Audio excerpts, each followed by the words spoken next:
libro La voz de todos, Selmar Michelini, su vida, del periodista Mauricio Rodríguez. Rodríguez realizó una investigación de 4 años que tiene como resultado este libro de más de 500 páginas. La investigación de 6 capítulos repasa su vida personal, sus orígenes políticos, la ruptura con el Partido Colorado, el nacimiento del Frente Amplio, el golpe de Estado, el exilio, los secuestros y el asesinato de Michelini. En el prólogo, el historiador Gerardo Caetano afirma que este libro conduce a una imprescindible revalorización de la figura de Selmar Michelini. Se relata con mucho detalle una vida política muy intensa que duró varias décadas en puestos de destaque. Y le damos la bienvenida a Mauricio Rodríguez, periodista de investigación, docente. Como decíamos en el informe, estuvo 4 años y seguramente un poco más trabajando en esta publicación que tiene más de 500 páginas, más concretamente 570. Buen Bienvenido. día, muchas gracias por la invitación. Mauricio, ¿cómo surge esto de hacer esta investigación que vos presentás como biografía integral? Bueno, un poco lo decían ustedes y lo decía Gerardo en la presentación del libro la semana pasada. Como bien tú contabas, muy emotiva presentación con Margarita Michelini, con Juan Raúl Ferreira y con el propio Gerardo. Creo que, como dije yo incluso en la presentación, hay muchas historias por contar todavía de eso que llamamos el pasado reciente. Y con Selmar pasó una cosa muy curiosa que, si bien hay muy buenos trabajos publicados, de algunos colegas excelentes, de referencia, el caso de Florencia Melgar, lo decíamos recién fuera del aire respecto a los asesinatos en sí, trabajo de César Di Candia, que recoge testimonios de amigos y familiares de Selmar, pero no había una historia integral donde uno pudiera responder la pregunta que yo me hice inicialmente de quién fue Selmar Michelini. Creo que todos tenemos a nivel de la sociedad los titulares un poco de, sobre todo, su faceta pública. Tú comentabas algunas cosas así al pasar, pero realmente a mí me daba curiosidad saber qué había detrás de ese hombre que obviamente me generaba curiosidad por un lado, admiración por el otro, y efectivamente me fui encontrando con un Selmar más personal, más familiar, realmente igual o más rico que el hombre público que todos conocemos, ¿no? Tú me decías que te ayudó mucho en la investigación, que él escribió muchas cartas, que le escribía muchas cartas a su familia. Por ejemplo, cuando yo comentaba esto de ser comentarista de fútbol en el Mundial México 70, mientras, además de todos los comentarios, él le escribía cartas a su familia de lo que había sido su pasaje por México. Exactamente. Tenía esa virtud, y obviamente favorece mi trabajo, que escribía todo el tiempo escribía cartas, así fuera por 3 o 4 días a Buenos Aires, escribía una carta y la mandaba a su familia. De hecho, le reprochaba muchas veces a su familia que él hacía el esfuerzo de escribir y no recibía respuesta. Y en el caso específico de México 70, fue acreditado por el diario El Diario, como cronista, y es muy divertido porque, por un lado, va publicando determinadas cosas que obviamente aparecen en el diario, pero a su vez le va escribiendo a su familia cosas que él va viviendo en la interna, más personales. Por ejemplo, que tenía complicaciones para encontrar máquinas de escribir para mandar sus reportes. Por ejemplo, que probó la comida mexicana, que es muy picante, obviamente, claro. Le hizo mal, ya tuvo unos días medio mal del estómago, o sea, toda esa cosa más doméstica que obviamente va haciendo aparecer esto que decía, el Selmar más personal, más familiar, más íntimo, digamos, ¿no? También en esta historia de Selmar Michelini es la historia del Uruguay, de una época del Uruguay, ¿no? Él era un parlamentario nato. Yo no sé cuántas personas saben o recuerdan lo gran amigo que era Selmar de Wilson Ferreira. De ahí también la idea de que su hijo estuviera en la presentación que hiciste del libro. Totalmente. ¿Verdad? De hecho, el último capítulo, ya sobre el cierre, que es cuando el secuestro y el asesinato, queda demostrado claramente el vínculo que obviamente venía de un tiempo atrás. En el Parlamento hay muchas anécdotas en el libro, se hablan de las bromas que se hacían entre Wilson y Selmar, entre ellos y hacia otros colegas de otros partidos, y sobre todo en el exilio, donde obviamente la actividad principal estaba en auxiliar a los uruguayos que iban a pedirle justamente ayuda económica, ayuda para salir de Argentina, ayuda para trabajo. Hay varios testimonios que cuentan que el Hotel Liberty, donde se hospedaba Selmar Michelini, la habitación 75, que fue el último lugar donde fue visto con vida por sus hijos, era una romería todo el tiempo de gente que lo esperaba hasta altas horas igual para que volviera de su jornada laboral como periodista en ese momento, para pedirle distintos tipos de favores. Y Selmar atendía a cada uno de los uruguayos sin importarle, y eso lo destaca todo el mundo, de qué partido político era, de dónde venía, con qué intenciones. Obviamente que también hay anécdota que los servicios de inteligencia, que estaban muy activos en ese momento, filtraban gente para obviamente acercarse a Selmar y ver qué estaba haciendo, ¿no? Pero volviendo a tu pregunta, el estrecho vínculo entre Wilson y Selmar fue tan profundo que de hecho se hablaba, quizás medio románticamente, de la posibilidad de que conformaran una fórmula presidencial para la salida de la dictadura, ¿no?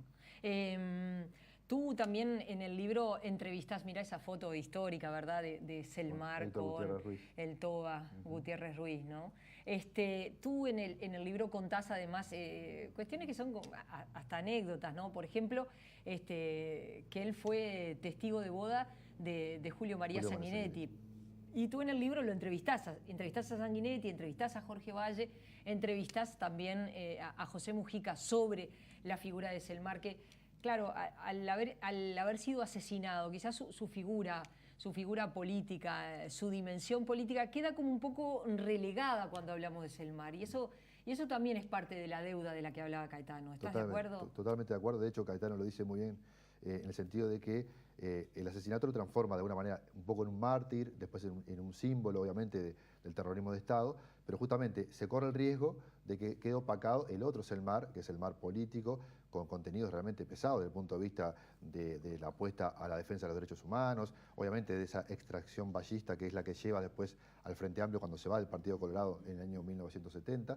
Y realmente, Gerardo lo dice muy bien, Selmar, además de un romántico y hasta su postura física, su figura, esa melena un poco al viento todo el tiempo, no le gustaba usar corbata, o sea, entre eso y el asesinato se puede correr el riesgo, como bien lo dice Gerardo, de que se pierda su posición política, ideológica y filosófica, que era muy importante. Entonces, Gerardo me hizo un prólogo fantástico para el libro, que yo obviamente agradezco mucho, el honor que tuve de que él lo hiciera, y ahí dice que en realidad este tipo de trabajos, que si bien no fue el objetivo principal u original, revaloriza la figura de Selmar y desde ese punto de vista, ¿no? También, obviamente, tuviste encuentro con cada uno de sus 10 hijos, ¿verdad? El clan Michelini, como dice Caetano. Exactamente, el clan Michelini, que también es muy rico por las historias de cada uno, de los hijos que estaban presos, como el caso de Elisa y Margarita, por el caso de los hijos que luego salen al exilio, como Selmar. No sé si todos los uruguayos saben que Selmar tiene un hijo que también se llama Selmar y que vive en Francia hace muchos años y que estaba al lado de su padre en el momento que es secuestrado, ¿verdad? Exactamente. Sí, en realidad tuve la oportunidad, además de las figuras que tú mencionabas, de entrevistar. Por ejemplo, entrevisté a Mauricio Rosenkopf, que me habló un poco también de cómo el MLN vivía la interna y el vínculo con Selmar, que Selmar era un hombre de diálogo, hablaba con el MLN, hablaba con los militares, hablaba, bueno, ya lo dijimos, con Wilson y otros correligionarios. Y respecto a la familia, obviamente que lo interesante y el aporte fundamental de esas entrevistas es cómo la interna familiar, imagínense, lo hablamos fuera del aire, una casa con 10 hijos, lo que implica desde el punto de vista del trabajo, y ahí empieza a surgir ese otro Selmar humano, que obviamente se desvelaba todo el tiempo por que su familia estuviera bien, pero también en los recuerdos de los hijos van haciendo una reconstrucción de su padre muy distinta. Claro. Porque tenemos por un lado a Elisa, que recién lo decíamos, vio por última vez a su padre el 26 de junio del 73, el día de su cumpleaños, justo el día que Selmar, previo al golpe, horas antes del golpe, comienza su exilio en Buenos Aires. Esa fue la última vez que Elisa vio a su padre con vida y obviamente pudo charlar con él el día de su cumpleaños. Y después tenemos un paréntesis. Sí. Me recordaba a Rafael Michelini en una entrevista que le hice por los 40 años del golpe aquí en nuestro país, que ese día, el día del cumpleaños de Elisa, fue la última vez que todos los hermanos y los padres estuvieron juntos. Fueron a ver a Elisa, que estaba presa, y fue la última vez que los Michelini estuvieron todos juntos, ¿no? 26 de junio de 1973. Porque de alguna manera los demás hijos tuvieron la oportunidad de ir a visitarlo con cierta frecuencia a Buenos Aires y bueno, por lo menos el vínculo se mantuvo. Y en la otra punta de los hijos está Marcos, que es el más chico de todos, que tenía 6 años cuando mataron a su padre. Entonces, evidentemente, la reconstrucción de la figura del padre es muy distinta en cada caso. Los hijos mayores tuvieron la oportunidad hasta de discutir políticamente con su padre, obviamente en la discrepancia y en la coincidencia. Selmar todo el tiempo promovía una frase que ellos repiten en todo el tiempo, los hijos, es piensen con cabeza propia. Selmar nunca le pidió a ninguno de sus hijos ni que lo votara ni que lo acompañara políticamente. De hecho, cada hijo hizo su camino político por distintas vías, pero en realidad, bueno, pasa ese equilibrio de la balanza de los dos extremos, ¿no? Elisa, la más grande, presa, que tuvo ese rato con su padre el día de su cumpleaños y después no lo volvió a ver. De hecho, después obviamente se entera que estando presa que fue asesinado. Y Marcos, que lo va a visitar con frecuencia, que lo puede aprovechar un poco más, pero era muy chiquito. Entonces, es interesante cómo cada hijo a lo largo del tiempo va reconstruyendo la figura de su padre, obviamente alejada del hombre público que fue, ¿no? También la historia, ¿verdad? Lo que fue su militancia desde los 16 años, lo que habla también de otro Uruguay, ¿verdad? Totalmente. Donde un joven de 16 años empieza a militar en la Federación de Estudiantes Ballistas. Después su tránsito político, lo importante que fue él para el Partido Colorado, para Luis Valle, el papel que jugaba Fue en el partido. su hombre de confianza, ¿no? Exactamente, en el Partido Colorado, y luego lo que le costó, lo difícil que fue para él, bueno, irse al Frente Amplio, ¿no? Totalmente. Es que en realidad hay un quiebre importante que es histórico, obviamente, conforma una fuerza política que obviamente en ese momento es nueva, pero en ese momento se llamaba Fuerza Progresista, que obviamente se transforma después de casi 40 años llega finalmente al poder, nada más y nada menos. Entonces hay un mérito muy importante de Selmar en la construcción del Frente Amplio, justamente por esto que decíamos, de ser un hombre de diálogo, de tender puentes, de abrir la mesa de diálogo, porque entendía todo el tiempo, en todos los temas, que era la única vía para que el país encontrara soluciones. Entonces, en la creación del Frente Amplio es figura central, no solamente en la creación de la fuerza política, sino en la proyección política de Líber Seregni. Selmar fue de los Yo te iba a preguntar eso, ¿no? Fue de los primeros que quizás también mucha gente no lo sepa, sobre todo los más jóvenes, que en realidad Selmar es el constructor de Líber Seregni. Él lo trae al Frente Amplio y él lo promueve como presidente. Yo no sé si Selmar no hubiera estado ahí, si hubiera sido posible que Seregni fuera presidente del Frente Amplio. De hecho, hay una anécdota en el libro, que hay una reunión que se da, que es todavía dentro del Partido Colorado, porque no olvidemos que Selmar intentó crear un espacio vallista con esta línea progresista, primero dentro del Partido Colorado, y se dio cuenta que el Partido Colorado, que ya estaba en el gobierno, iba por un camino distinto al que él obviamente entendía que tenía que ir el país. Y ahí, bueno, se da ese quiebre final y sale del Partido Colorado. Pero hay una reunión que de alguna manera yo considero que es la semilla de la creación del Frente Amplio, donde junto a otros políticos, Vasconcellos y algunos más, Martínez Moreno, van a plantearle a Seregni: queremos que usted sea el hombre, la figura principal, siendo que en ese momento Seregni obviamente tenía una muy buena carrera dentro del ámbito militar, pero obviamente su actividad política se había declarado simpatizante del Partido Colorado, pero era mínima. Bueno, entonces empieza Seregni a partir de esa invitación que Seregni acepta de inmediato, sin consultar con nadie. Es una anécdota muy divertida, pero estamos hablando de algo doméstico que tiene un desarrollo posterior muy importante para la historia del país. Estamos hablando de un encuentro donde le dicen: general, queremos que usted sea la figura principal de un polo vallista que estamos intentando crear dentro del Partido Colorado. Y Seregni acepta de inmediato. Ahí está lo que después obviamente sería la semilla de la creación del Frente Amplio. Y después tú en el capítulo que tenés, el final, y es interesante por el papel, no es una casualidad que hayan asesinado a Selmar Michelini, a Héctor Gutiérrez Ruiz. Creo que hay una convicción de todos de que si lo hubieran encontrado también asesinaban a Wilson Ferreira Lunate. ¿Tú tenés la misma convicción después de la investigación? Totalmente. Es así que, sí, porque que Wilson era un objetivo. Era el objetivo. De hecho se cruzaron. Hay una anécdota que cuenta Juan Raúl, y hay otros testimonios también al respecto, que se cruzaron de alguna manera cuando intentan avisarle a Wilson que tenía que salir de su chacra, la Panchita, porque lo iban a buscar, después que aparece, después que secuestran a Gutiérrez Ruiz y a Selmar, y en realidad se cruza, digamos, el contingente paramilitar que iba tras Wilson, se cruza con los amigos de Wilson que fueron a rescatarlo, ¿no? O sea, que fue por una cuestión de un ratito nada más que Wilson se salvó. Pero sí, obviamente hay un objetivo muy claro en el asesinato de Selmar, que en ese momento, para ubicar un poco al televidente, había estado un par de años antes en Roma, en el Tribunal Russell, denunciando a nivel internacional lo que estaba sucediendo a nivel de recursos humanos y la tortura y la sistemática, el encarcelamiento, el exilio, toda la situación que estaba viviendo el país, lo fue a denunciar nada más y nada menos en el Tribunal Russell en Roma en el año 74. Entonces, hay testimonios, y creo que es de orden compartir eso, que Selmar estaba adquiriendo la condición de un estadista, ¿no? Entonces, había hecho un largo camino político, que obviamente, como tú decías, primero en la militancia gremial, la militancia sindical, fue diputado, senador, ministro de Gestido un breve periodo, candidato a la presidencia y después senador por el Frente Amplio y constructor, como decíamos, del Frente Amplio. O sea, estaba haciendo un camino realmente muy firme, y la figura estaba creciendo a nivel internacional de Selmar. De hecho, estaba intercambiando cartas con Edward Kennedy en ese momento. Tenía pensado, cuando le cancelan el pasaporte, ir a Estados Unidos a reunirse con Kennedy y una serie de parlamentarios estadounidenses. O sea, realmente tenía un camino muy firme, muy claro, y obviamente entendía que su lugar en el mundo, desde el punto de vista de la ayuda que podía darle al país, estaba en Buenos Aires. También recuerdo una conversación, una entrevista que le hice a Rafael Michelini respecto a por qué Selmar se queda en Buenos Aires. Y recuerdo que Rafael me dijo, papá estaba convencido que la dictadura iba a dar una señal. Lo que nunca pensó es que la señal era su propia vida. Totalmente. Lo cual es muy impactante, muy fuerte, ¿no? De hecho, Selmar, sobre todo entre el 75 y el 76, tuvo muchas propuestas de irse al exilio a otro lugar, le ofrecieron Venezuela, México, Europa, hasta África, incluso en un momento se mencionó, y en realidad él entendía, obviamente, primero que nada había una cuestión familiar de mucho peso. Selmar todo el tiempo estaba preocupado por el bienestar de su familia.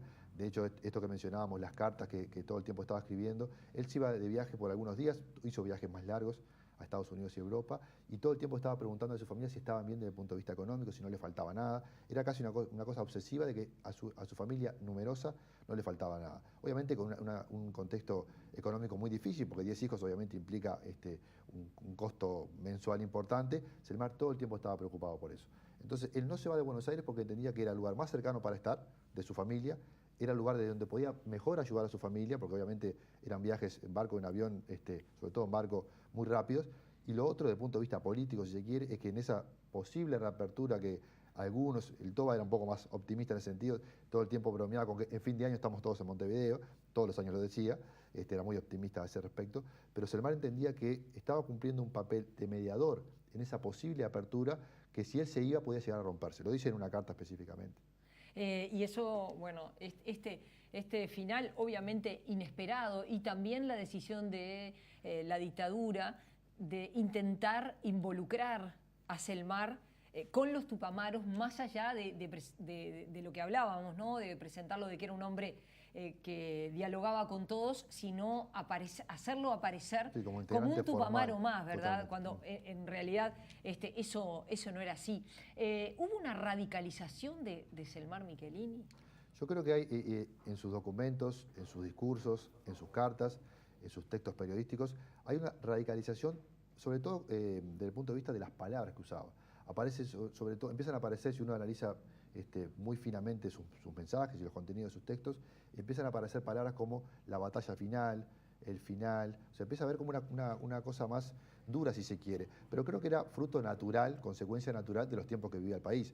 Creo que hasta fines de los 60 todavía había, más allá que el país obviamente estaba en una situación económica y social muy dura, había todavía esa posible intención de una salida un poco más amigable de algunos temas. Obviamente, con la radicalización de las medidas prontas de seguridad, el estado de guerra interno y obviamente el golpe de Estado, todas las posiciones en general se radicalizan. Y la de Selmar se radicaliza, pero siempre en ese marco de respeto a la opinión del otro, lo decía Gerardo Caetano en la presentación, una forma de hacer política que ya no se ve. Había posiciones muy distantes muchas veces en el Parlamento, pero nunca se traspasaba la valla del respeto al otro, al colega, al correligionario político.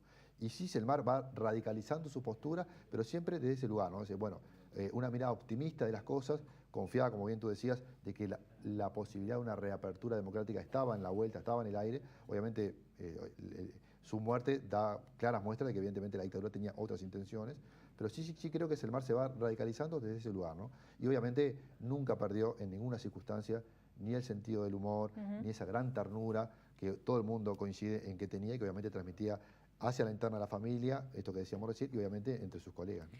Una de las primeras víctimas del Plan Cóndor, ¿verdad? Y que seguramente no es una casualidad, también estaba vinculado con todos los vínculos que tenía en Estados Unidos. Totalmente. Por algo, en el momento que se lo están llevando, ella menciona a amigos que tenía en Estados Unidos para que se lo llamara y para que de Estados Unidos se moviera, ¿no? De hecho, Selmar se sabía seguido. Yo tuve acceso a una copia de los archivos de inteligencia donde muestran la sistemática seguimiento que sobre todo en Buenos Aires empezaron a hacerle, a tal punto que hay informes que dicen se tomó un café a las 9 de la mañana en tal lugar con tal persona. Sí. O sea, era realmente un seguimiento. Selmar se sabía seguido por los servicios, de hecho medio en broma, medio en serio, los tenía semi-identificados. A sus hijos le decía, aquel me está siguiendo hace 2 días, ese tipo de cosas. Y lo que sucede ahí entonces es que Selmar sabía que corría riesgos, sabía que realmente la situación iba empeorando, pero un poco lo que decíamos recién, él entiende que su rol para con su familia y para con su país era estar ahí y ser puente y diálogo, ¿no? Y respecto a lo del MLN, Rosenkopf, específicamente yo se lo pregunté en la entrevista, me dijo, formalmente Selmar nunca integró el MLN, pero por supuesto que para el MLN era una figura clave de diálogo, y una fuente del propio MLN me dijo que Raúl Sendic, padre, todo el tiempo estaba muy atento a lo que decía Selmar y muchas veces traía a la interna del MLN temas que Selmar proponía en la agenda política, ¿no? Mauricio, muchas gracias por haber venido. Un gusto esta charla. Te felicito por gracias. Este libro. Es un libro que vale la pena leer porque enseña y mucho. Me imagino que para vos debe ser un desprendimiento haber terminado esta investigación. Un trabajo de mucho tiempo, y haber publicado este libro. Para mí, obviamente, además de agradecerte la invitación, es un enorme halago, honor haber podido realizar este trabajo, obviamente, y contribuir, como lo decía Gerardo Caetano, por un lado, a responder esa pregunta que decíamos al principio de quién fue Selmar Michelini, y por otro, que obviamente eso lo considerará el lector, revalorizar la figura de Selmar Michelini. Gracias por haber venido. Ha sido ustedes. un gusto recibirte. Nosotros continuamos en la mañana.